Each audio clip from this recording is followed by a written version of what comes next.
If I can, again, as somebody who's done business in countries perhaps with less robust legal systems than our own, I'm interested in knowing, under the TPP, where are the protections under ISDS for Australian businesses doing business in the other countries with whom the TPP partnership exists, please? Are we protected under ISDS? That's the question I'm asking, and I suppose I'll ask the alternative question. To what extent, if at all, is Australia disadvantaged under ISDS provisions from other TPP partners wanting to do business in Australia? So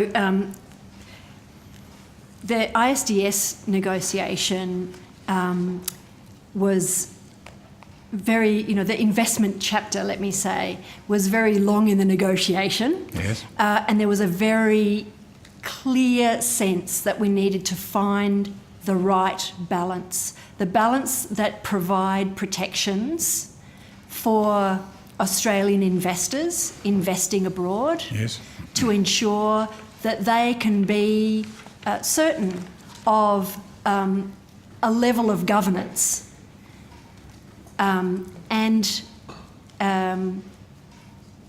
This is not an insignificant issue, obviously, for many of Australia's businesses that are operating abroad and have in the past used ISDS provisions to manage their concerns.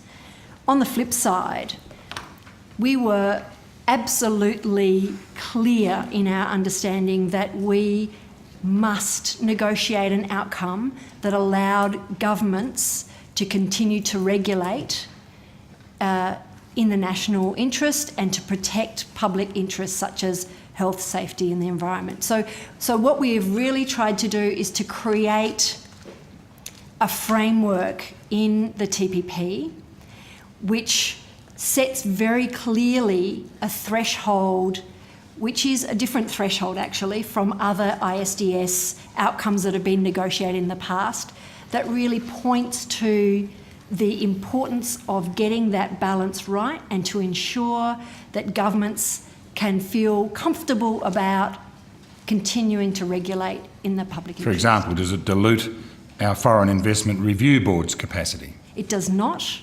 Our Foreign Investment Review Board, its role is clearly set out in the TPP as being allowed to operate and will not be subject to investor-state dispute settlement. And finally, the ISDS in regard to the plain packaging of tobacco products, do we yet have a resolution to that issue, please? It's been live all through last year in our other FTA agreement discussions.